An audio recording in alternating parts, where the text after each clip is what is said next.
لبيك اللهم لبيك لبيك لا شريك لك لبيك إن الحمد والنعمة لك والملك لا شريك لك. بسم الله الرحمن الرحيم والصلاة والسلام على رسول الله. Welcome back to another episode, Hajj, the journey of a lifetime. Alhamdulillah, we have been indulging into the rulings of Hajj in the previous episode. We spoke about the arkan, or the pillars of Hajj, and the obligatory acts of Hajj. And then we're speaking about the sunnah action of Hajj. These are the rulings that everyone needs to know before undertaking such a journey.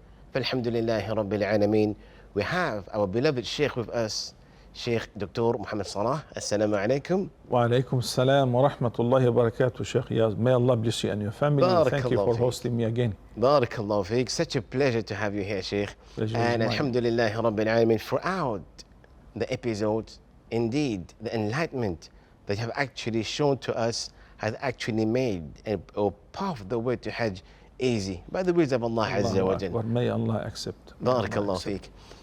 Sheikhna, in the previous episode, we were speaking about the sunnah action of Hajj. Personally, I thought it was something couple. But when you started indulging into the sunnah action of Hajj, now I believe we could go for one episode about it. Definitely. But, subhanallah. So we spoke about, subhanallah, in regards to, and I was thinking we're going to speak about the sunnah action during the Hajj. But when you got it into the beginning of it, well, wait a minute, it starts right at the Ihram. True. Subhanallah. So Even prior to Ihram. Allah. Naam. Subhanallah. Sheikh, I give you the platform. Barakallahu feekum. Bismillah. Alhamdulillah. Wa salatu wa salam ala nabihi Mustafa. All praises be to Allah, and may the greatest peace and salutations be upon his most beloved and final messenger, Muhammad sallallahu alayhi wa sallam. As in the previous episode, we discussed the sunan pertaining to Ihram. Yes. And the sunan pertaining to talbiyah, the sunan pertaining to tawaf. I think remains for us to discuss what is after tawaf. Okay. Initially we said with regards to the black stone corner, it's a sunnah that every time you come across from the black stone corner, if you cannot kiss it nor touch it, then with your right hand, only with the right hand, you point towards it and say Allahu Akbar, then move on without any delay, without pausing. I'd like to bring to the attention of the viewers a very common mistake that people do, which is they keep their eyes on how to exit the mataf. I finished, this is already my 7th round. Okay. So sometimes they exit a few steps before they come to the black stone corner, and tawaf becomes invalid. You know, like the salah has certain number of rak'ahs, tawaf has certain number of rounds. You must complete 7 rounds, not missing a single footstep. Okay. Likewise, when you begin the tawaf, you begin from the black stone corner, not after the black stone corner. Okay. And here I'd like to share with you an incident happened with me personally. I had an elder person, so I was taking the scooter. I was driving. The scooters are in a queue. Okay. So they said, go ahead. We paid, we got the receipt. This is your scooter. When I got on the scooter, I just realized that what about a few meters after the black stone corner?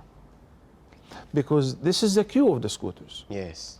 So I just realized, oh my God, this whole round doesn't count. Yes. So I told him that we have to make it up and come again so that we begin from the black stone corner. If you begin after the black stone corner, then this round doesn't count. Okay. Whether you're walking on foot, whether you're on the scooter or on the golf cart, you have to be very alert to that. Point. Because now we're talking about a pillar. We're not talking about a sunnah. Exactly. Okay, we said with the sunnah, if you do them, alhamdulillah, you'll be rewarded. And if you don't, you're not blameworthy. Okay. They're very important and essential to show that the Almighty Allah, you're really serious about pleasing Him. You're very keen to follow the footsteps of Prophet Muhammad sallallahu alaihi wasallam. The true believers do not ask about the sunnah versus the rukn or the wajib in order to say, well, that's a sunnah, man. Yeah. No, they ask about it so that they would do whatever they learn that the Prophet have done it, and they will honor it as if it is a wajib, even though it's not. Yes. So now, Sheikh, in regards to the looking and the starting point and finishing point, perhaps some people, they may not be able to see the Hajj al-Aswad. You don't have to see it. There is a green light. Exactly, voila. Shown on every floor. And there is a sign. So they can take this as an In indication. English, it says, Starting. Tawaf begins from here. Okay. Okay? They don't need to see the Hajj al-Aswad. No, you don't need to see Okay. the black stone corner. But you just need to face towards or just. Exactly. Okay, beautiful. So now after you finish your tawaf, on the 7th round, also again you will point Allahu Akbar, then you exit. And You go the flow until you exit. There is a designated area for the sunnah. Okay. Which sunnah? You remember the Almighty Allah says, فيه آيات بينات مقام إبراهيم. Yes. In the Haram, in the Kaaba, there are prominent, clear signs. You know, it shows the story of building the Kaaba, the story of Ibrahim alayhi salam and establishing monotheism. One of these landmarks is Maqamu Ibrahim. What is Okay. Maqamu Ibrahim?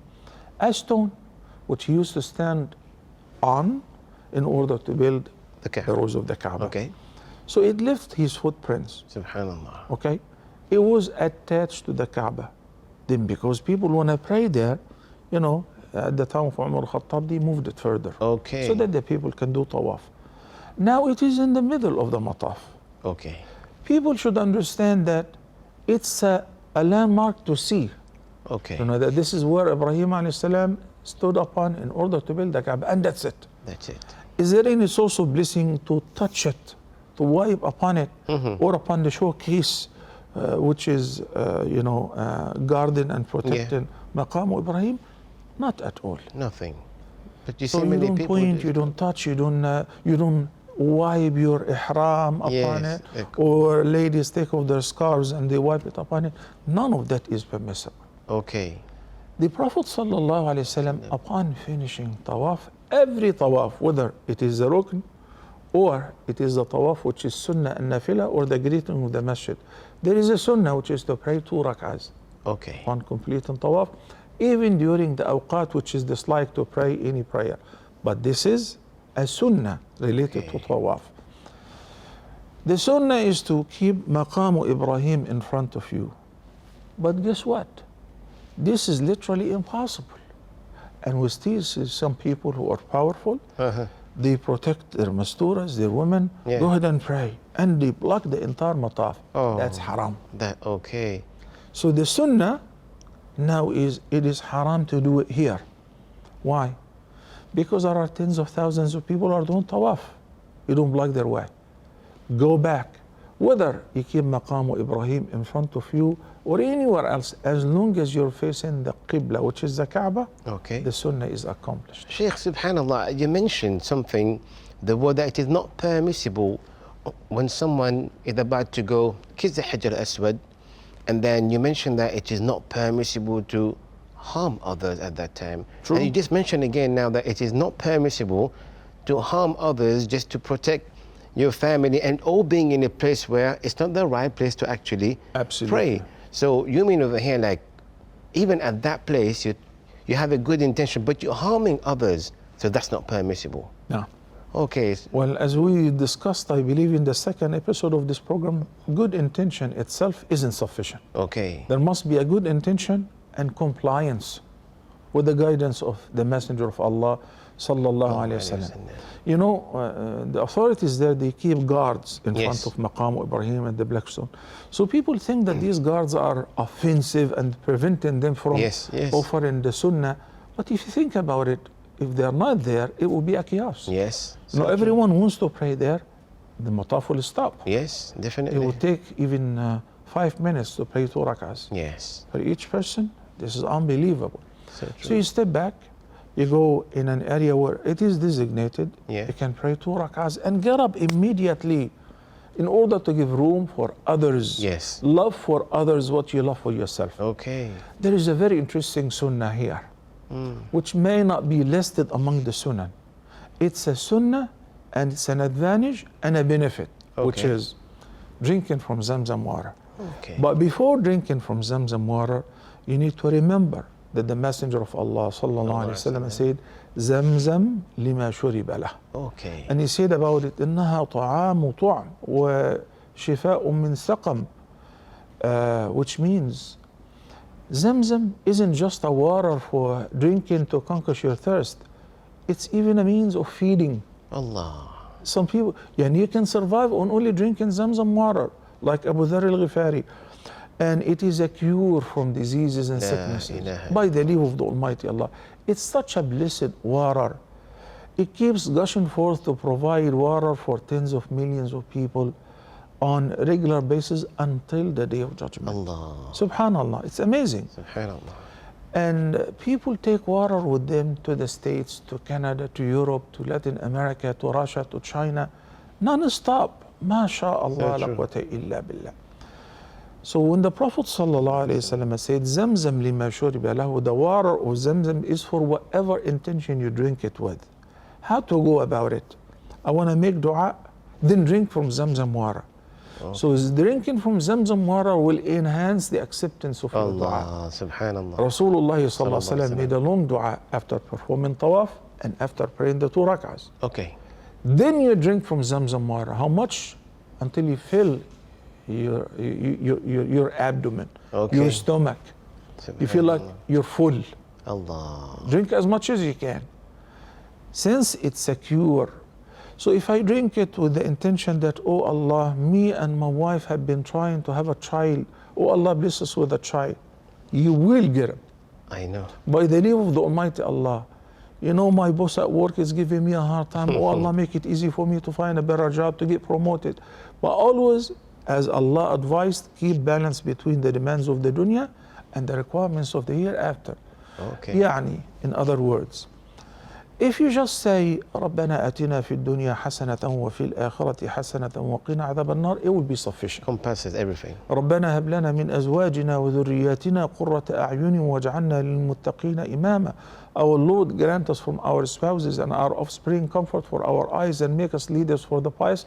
It is indeed sufficient. Allah. Use what is known as comprehensive dua stemming from the Quran. جوامع الدعاء. Sheikh, speaking about the rak'atain, the 2 rak'ah after the tawaf, is there any specific surah we read in there? Or someone can read whatever surah they want. The Prophet ﷺ normally recited in the first rak'ah what he would recite in the Sunnah of Fajr. Okay. After Surah Al-Fatiha, he would recite Surah Al-Kafirun. قُلْ يَا أَيُّهَا الْكَافِرُونَ. And in the second rak'ah, after reciting Al-Fatiha, he recited قُلْ هُوَ اللَّهُ أَحَدٌ or Surah Al-Ikhlas. And it is worthy of mentioning here that even though the Prophet ﷺ said you should not drink or eat while standing or while walking, but after he performed tawaf, Abdullah ibn Abbas gave him Zamzam water to drink, and he witnessed him drinking while standing. So that means drinking while standing isn't haram. But it is better to sit down. The actions of the Prophet ﷺ take precedence to the statement. And to reconcile between the drinking while sitting down is definitely superior.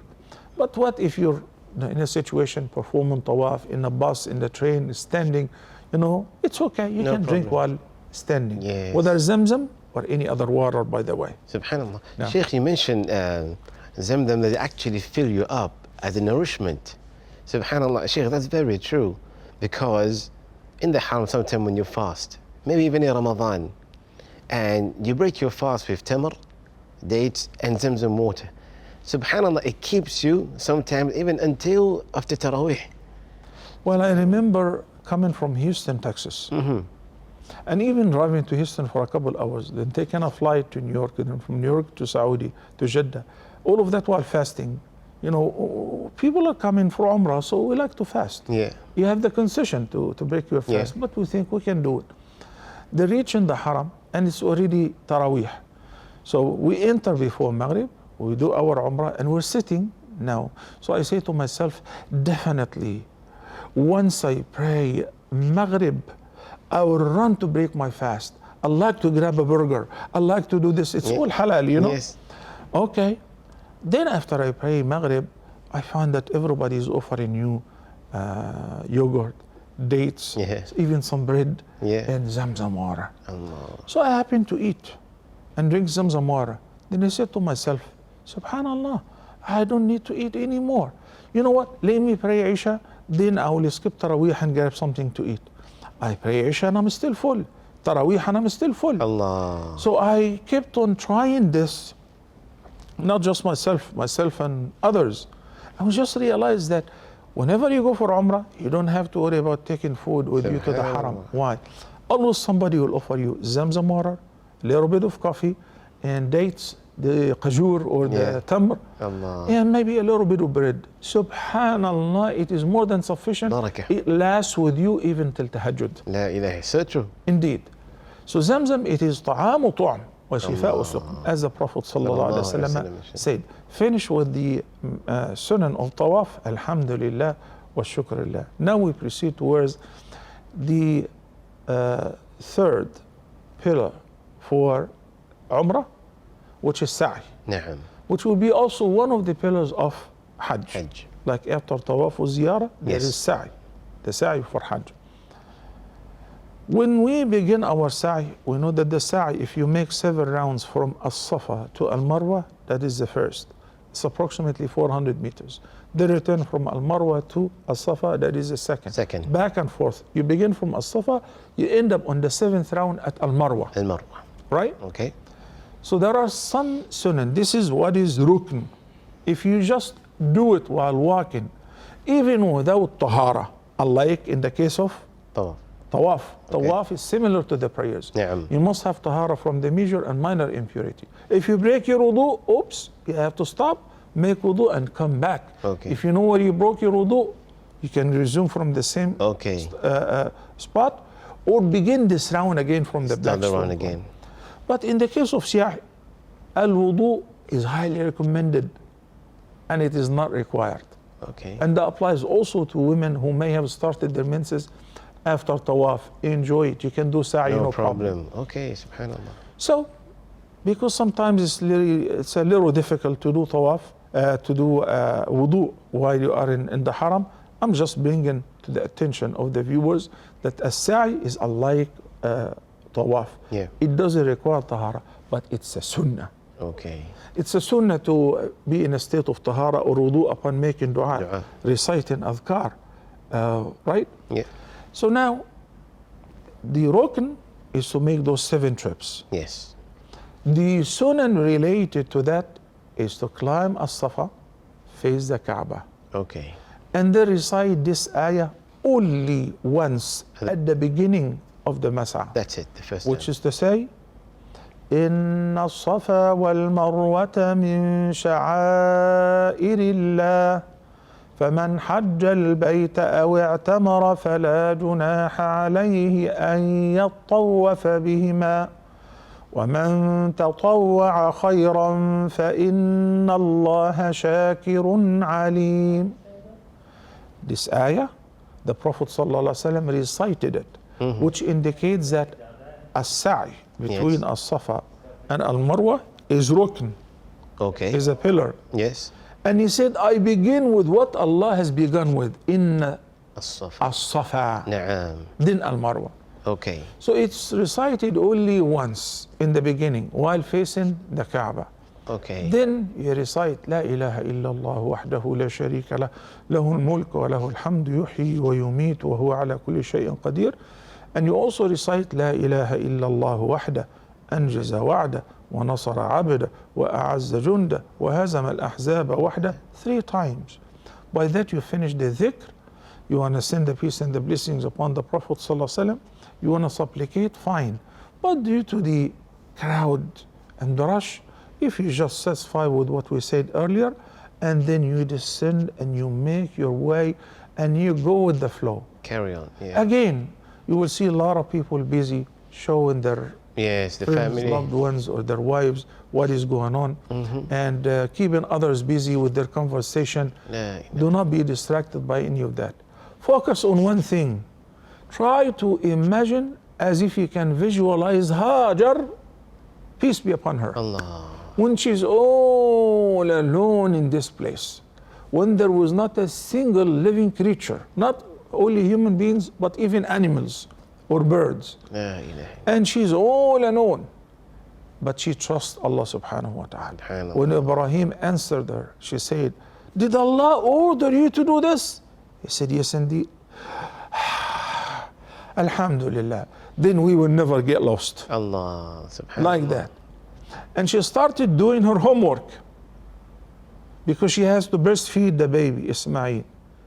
She ran back and forth. She saw that there are two hills, two little mounds, As-Safa here and Al-Marwa there. We're talking about 400 meters. Okay. She's running back and forth on the stones, on the sharp stones, unpaved road, La ilaha illallah. up and down, trying to locate anything, to see if there is any source of life. And then whenever she goes up to As-Safa, she's able to lay her eyes on the baby. Okay. And whenever she goes to Al-Marwa, likewise. But when she goes down the valley, when she was not able to see him, she would jog Okay. to cover this area quickly. This area now is covered with green lights hanging from the ceiling. Yes, yes. You see people jogging. Oh yes, we jog. Why are you jogging here? What is the purpose? It's a shame if you do anything which you don't understand the reason for So it. true. Why do people jog? Why am I supposed to jog? Because we as Muslims, all of us are following the footsteps and commemorating the remembrance of Hajj. Allah. There is no other religion or doctrine on earth which honored women as much as Islam did. Subhanallah. So true. All the prophets, all the righteous people, all the believers until the day of judgment, you want to do Umrah or Hajj, you have to do like Hajar. Allah. Even when she is jogging, you jog. Some sisters would say, what about us? I say, no, you don't jog. Why not? Because the sunnah is to commemorate the remembrance of Hajar alayhi salam. Yes. But there is another conflict, which is when a woman jogs in front of men, Yes. that reveals her body It's true. and the details of her body. Yes. So that's why we say, no, you walk Okay. regular. And don't worry, your husband will wait for you after he covers this area, then we can resume the journey together. So jogging in this segment is sunnah. Okay. But when you're jogging, you think about it. And you realize that what Hajar was doing out of belief and yaqeen, certainty in the Almighty Allah. After she covered the seventh trip, she heard a sound, and the sound was simply the water was gushing forth from beneath the foot of Ismail. She came running, and she started preserving the water by surrounding it with basin out of the sand and rocks. Talking to the water as if she's talking to a human being, asking the water not to go anywhere, say, stay here, stay here. Okay, That mashallah. was in her language, Zam. So repeating the same request, not command, over and over, Zam, Zam, please stay here, please stay here. MashaAllah. So Sheikh, we'll just stop you here. Such a beautiful thing that we want to continue bi-idhnillah ta'ala. Right after the break, inshallah, we'll be right back bi-idhnillah ta'ala. Stay tuned. Assalamu alaikum. اللهم لبيك لبيك لا شريك لك لبيك. بسم الله الرحمن الرحيم والصلاة والسلام على رسول الله. Welcome back. Episode Hajj, the journey of a lifetime. Barakallahu fikum. Sheikh, before we left, we're speaking about the beautiful story of Zam. Where did that come from? So now you're saying that this is something that actually initiated by Hajar alayhi salam. So it makes a huge difference for the Hajj or the Mu'tamir, the visitor of Allah's house, to perform either Umrah or Hajj. When you're performing Sa'i, you stop complaining because, oh man, it's so long. Oh man, it is very crowded. Oh man, imagine being by yourself, not running on the marble, not having Zamzam water right and left, not having air condition and fans, not having a company, not knowing that you are in a safe place. You're doing this right in the middle of the mountains, in the middle of nowhere. So that should be your focus. Okay. And the outcome and the result of trust in Allah, putting your trust in Allah, having certainty in Allah and in His promise, tawakkul and yaqeen. And all of that is crowned with patience, Subhanallah. so that you will be chosen, you will be elevated, you will be promoted, you will be brought near to the Almighty Allah. This level of yaqeen that Hajar, peace be upon her, had in Allah, she have learned from Ibrahim alayhi salam. Definitely. But she was so good in it to the extent that later on, Ibrahim, Ismail, Musa, Isa, Muhammad, and all the prophets would do Umrah and Hajj and would have to follow the footsteps of Hajar. Who's Hajar? She was a slave woman. Allah, subhanallah. Superiority, my dear brothers and sisters, is for righteousness and piety. Definitely. Allah doesn't look at your colors. Allah doesn't look at your ethnicities. Allah doesn't look at where you're from, your bodies, your shapes, your vehicles, your wealth, your positions. Allah looks at only one thing. At your heart. This. May Allah subhanahu wa ta'ala grant us all sincerity. So in Umrah, in Hajj, you need to keep remembering this all the time, especially the story of Hajar and her sacrifices. And then, what do we say going back and forth? When you go to Al-Marwa, again you will face the Kaaba. And I would like to alert the viewers that if you're going for Hajj for the first time, you will see that it isn't possible to pause and face the Kaaba and start making dua.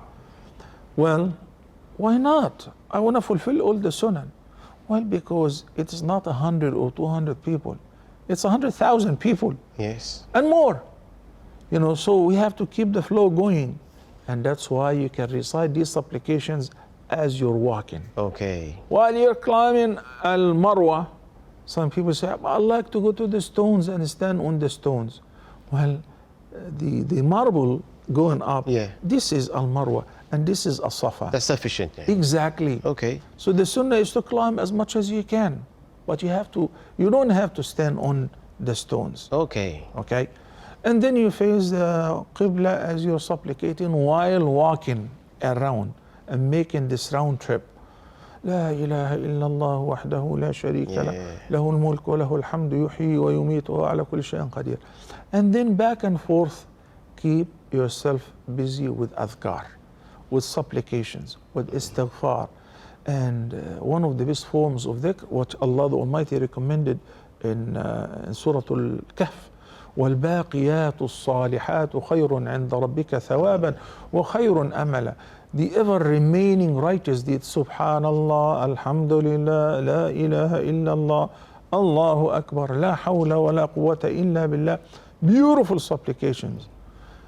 I don't want to say, don't go with the flow, listening to some people who are reciting nasheed and similar to dancing and jumping around and all of that, because it simply voids the meaning of sa'i.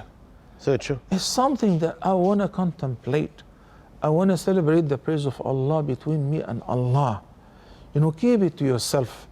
Everybody knows, even a revert, a person who doesn't know Arabic at all, everybody knows how to say La ilaha illallah, which is the greatest form of dhikr. Stick to that. Yes, yes. Everybody knows how to say Subhanallah, walhamdulillah, wa la ilaha illallah, wallahu akbar. This is more than sufficient. MashaAllah. Can they read Quran as well, Sheikh? You can recite Quran. I love to recite and hold a small Quran. mushaf? You can do that. But I do not recommend while you're making sa'i to look into something, because you know, you might be toppled, tripped, you step on somebody's foot. So true. You know, you just focus on reading by heart, reading by memory, reciting adhkar from whatever you know by heart. Yes. Okay, yes. and avoid looking at a notepad or a phone or you know, some, and especially once again, as we said in the case of tawaf, there is no specific supplication for each round. Okay. At all. But they say, I see people holding little booklets, small booklets, notepads on their phones. The supplication of the first trip, the supplication of the second trip, none of that is narrated from the Prophet ﷺ. You know, it's the tariqah. Yeah. Somebody put them together and they say, well, it's not bad because it's all about supplications. Yeah, right. But I believe that if it was something really good, the Prophet ﷺ would have been the best to tell us what to supplicate in the first versus the seventh. So true. So this is as far as the sa'i. Sheikh, in regards to the Zamzam, again, in regards to harming people, just coming to my mind, you were saying like, better not to look into any anything, especially while you're walking, perhaps for safety reason as well. Sometimes after tawaf, people, they drink water, and then you see them, they splash water on themselves. They wash their face, their hair, and then sometimes they do that, the place where people do the sa'i as well. And you see water splash. I remember one of our brothers performing Hajj, and when he came across, the booth for Zamzam Yes. water, he slipped. La ilaha He illallah. broke his leg. It was a terrible experience. He remained in cast for several months, and he was taken by ambulance to Arafah. Why? Because somebody thinks, oh, I'm going to take advantage of Zamzam water, let me take a shower. Yes, you see that there. And the workers are working round the clock to Subhanallah. dry it up. But some people are careless and also selfish. Yeah, That completely antagonize and opposes the whole idea of Hajj. so true. So لا يؤمن أحدكم حتى يحب لأخيه ما يحب لنفسه. There is no much difference between a person who peels off bananas and he throws the peels on the street, and somebody slips and breaks his foot, and somebody who showers with Zamzam right in the middle of the mataf or right in the middle of the mas'a, and somebody slips and breaks his leg Subhanallah. as a May Allah result. protect them. We have to be caring. We have to think about others, and that happens awfully, unfortunately. May Allah guide us to what is best. So dhikr, supplication, dua, pray for yourself, pray for others. It's very interesting how when people are going for Hajj, they have a list of requests. Yeah, Some people send them on WhatsApp, please pray for me. I'd like to get married. My daughter would like to get married. My granddaughter is sick. I would like to have a child. So make certain to pray for them. Take out the list, not while you're walking, after you perform tawaf. If you don't know by memory, then while sitting down before Zamzam water, make dua for all of them. The privilege of making dua for others is as follows. The Messenger of Allah sallallahu alaihi wasallam said, the dua of a Muslim for another Muslim بظهر الغيب, in his absence, is mustajab, Allah. is answered. Why? It's definitely answered. Because Allah appoints an angel. When I make dua and I say, oh Allah, bless my brother Iyaz for his hospitality, for his keenness, for. While in Umrah, while in Hajj, while back home, while in the States. Okay. So you're not aware that I'm praying for you. Okay. Okay. I love to pray for my colleagues and my brothers who are giving da'wah and sisters. So when I include them in my dua, whether in namaz, in the prayer, in my sujood, or outside, or in tawaf, or on the day of Arafah, guess what? Allah sends an angel next to me or whoever is making dua for others. It's called بظهر الغيب. I'm saying, oh Allah, do this, oh Allah, do that.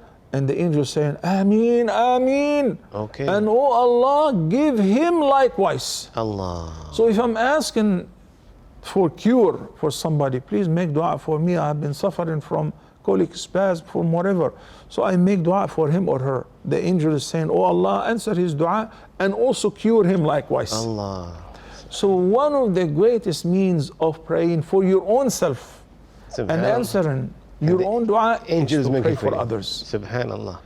Islam is the most beautiful religion ever. La ilaha It makes you care about others. It makes you feel for others. And also you'll be rewarded for that. Subhanallah. Subhanallah. So you finish the sa'i, alhamdulillah. You finish a sa'i where? At Al-Marwa. Marwa. We spoke about be careful. Don't you listen to those who will give you a pair of scissors and let me give you tahallul here. This is definitely refused. It's haram to mess up the haram with the Another hair. way. And the sisters who remove their hijab in order to cut their La hair. ilaha Come on, sisters. You just finished Umrah. Yeah. You just finished the sa'i. Can't you just wait until you go to your room? And then you can do it in the restroom or can do it at your convenience. Don't do it in the haram. Okay. Please. The masajid should be honored, not only al-masjid al-haram.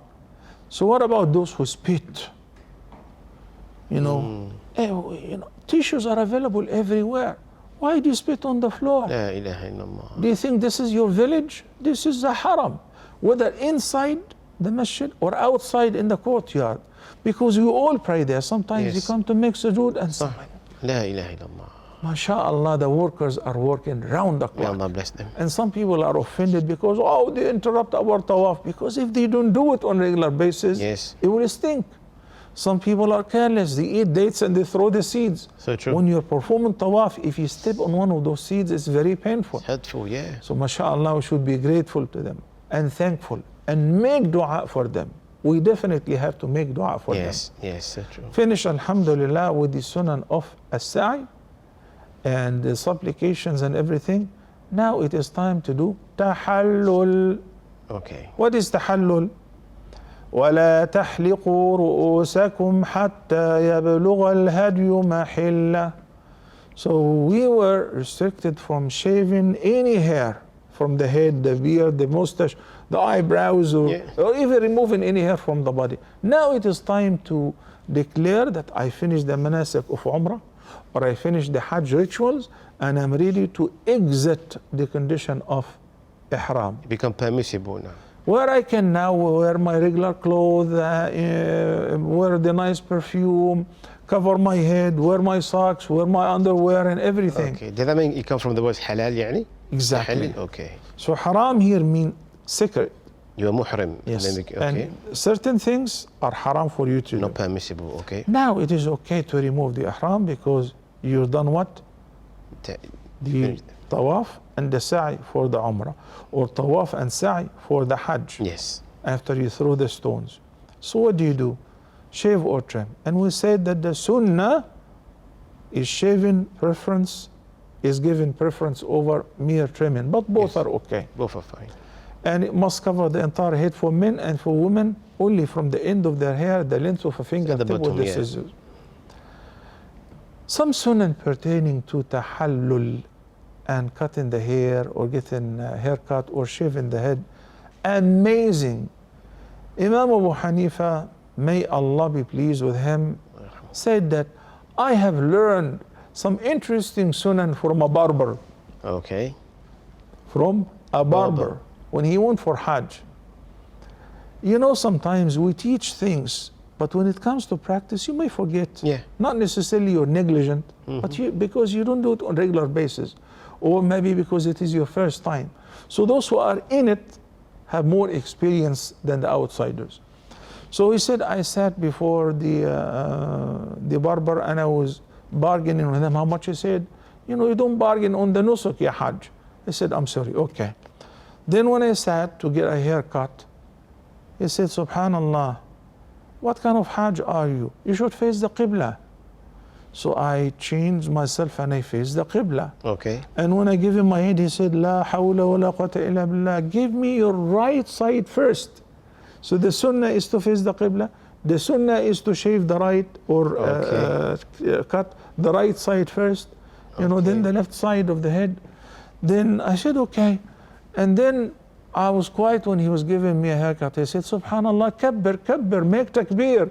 Allahu Akbar, Allahu Akbar, Allahu Akbar, La ilaha illallah. These are 4 sunnah he learned from the barber. a barber. La ilaha. What I love about Imam Abu Hanifa is everything, literally. Yes. MashaAllah, everything. You know, maybe because my major is Hanafi fiqh. I studied it for 7 years. MashaAllah. But also, he was a very unique and eloquent Imam and very practical. MashaAllah. And he was very intelligent as well. That he didn't mind to tell his students and tell others that he have learned from a barber. Okay. He wasn't embarrassed to say that I didn't realize this sunnah, and the barber is the one who taught me. No. Subhanallah.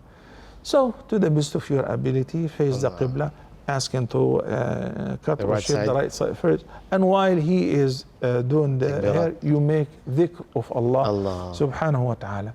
Finished, alhamdulillah, with tahallul. Now, in the case of Hajj, this tahallul, after we threw the stones, you can do tahallul.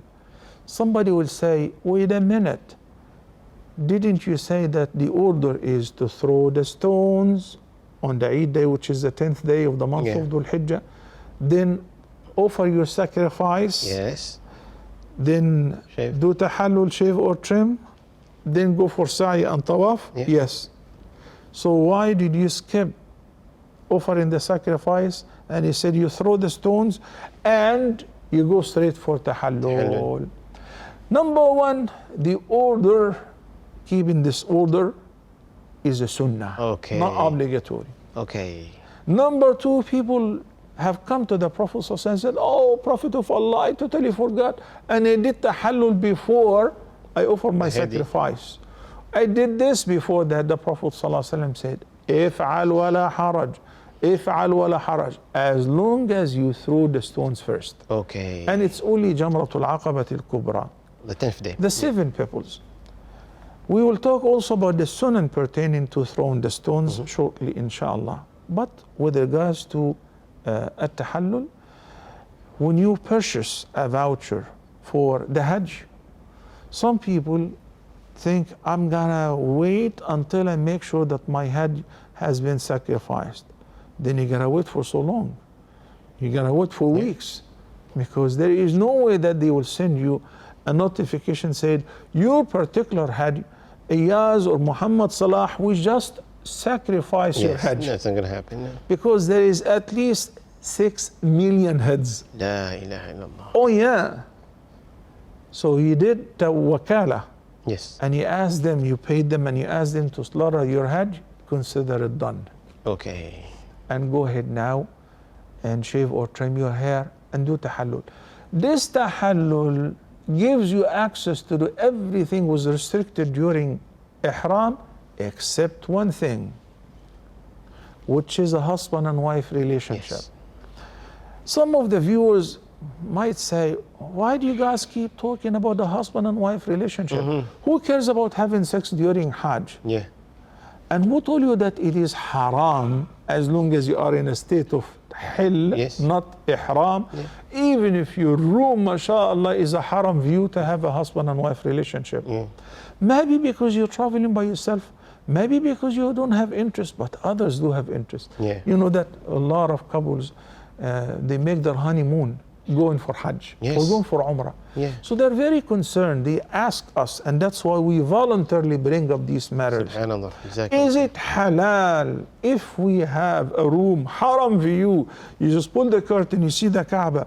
Is it permissible to have a husband and wife relationship and get intimate with your spouse in the haram? Well, guess what? The Prophet ﷺ and his companions were in the haram. They lived there. They have children there. You know? So as long as you're not in a state of ihram, it is permissible. In the case of Hajj, after you throw the stones and offer your Hajj, you shave your head, now you can remove your ihram outfit and wear your regular clothes. And the perfume and go for tawaf and sa'i. Until you perform tawaf and sa'i, now this tahallul was a mini tahallul. Mini tahallul, right. It gives you access to dress regularly and wear the perfume and cover your head. But husband and wife relationship, no. You gotta wait until you do tawaf and sa'i. Then soon afterward, you can enjoy your intimate relationship as you wish. Subhanallah. So Sheikh, that takes us towards now maybe the Mina type now. So for example, let's say if we finish, do we have any kind of sunnah in Mina or Arafah? Absolutely, full of sunnah. Beginning with the 8th day, to be in Mina on the 8th day, it's a sunnah. It's called Yawm al-Tarwiyah. Sunnah pertaining to Muzdalifah. Sunnah pertaining to Arafah. Sunnah pertaining to returning back to Mina and throwing the stones. For instance, on the day of Arafah, the sunnah is to arrive to Namira so that you can pray Dhuhr and Asr there, and then enter into Arafah itself at Zawal or after Zawal. And you stay there for the whole day making dhikr, dua, istighfar and supplication. This is all sunnah. As you're leaving, you raise your voice with the talbiyah and dhikr and dua. ثم أفيضوا من حيث أفاض الناس واستغفروا الله. Make istighfar. In Muzdalifah likewise, and before departing Muzdalifah, اذكروا الله عند المشعر الحرام, with the daylight at the sacred monument. And Muzdalifah كلها مشعر. Barakallah. The entire valley of Muzdalifah. Anywhere you Yes. can make dhikr and supplication until it is sunrise, then you move towards throwing the stones. Picking the stones of the first day, which is the Eid day, 7 pebbles. Okay. Sunnah to pick them up from Muzdalifah. What size? No. The size of the chickpeas. Yes. When Abdullah ibn Abbas and Nabi Sallallahu Alaihi Wasallam said, pick for me the stones, he got him, he put him in his hands and said, this is the size you guys should pick, and be careful of going to extreme. Nothing destroyed the nation before you, but extremism in religion. Allah barakallah fiqh, Shaykhna. Bi'idhnillah ta'ala, in the coming episode, Shaykh, we would love to emphasize upon what do we do on the 8th, 9th, 10th, 11th, 12th, and 13th day of the Hajj. Perhaps we emphasize more the sunnah action, and from A to Z, bi'idhnillah ta'ala, in these days. Shaykh, barakallah fiqh, a pleasure to have you with us today. May Allah subhanahu wa ta'ala accept that from you, bi'idhnillah ta'ala. Shukran, dear all viewers, barakallah fiqum. May Allah subhanahu wa ta'ala bless you all. I'm your host, Prophet Ayaz Hawzi. Until then, assalamu alaikum wa rahmatullahi wa barakatuh. لبيك لبيك لا شريك لك لبيك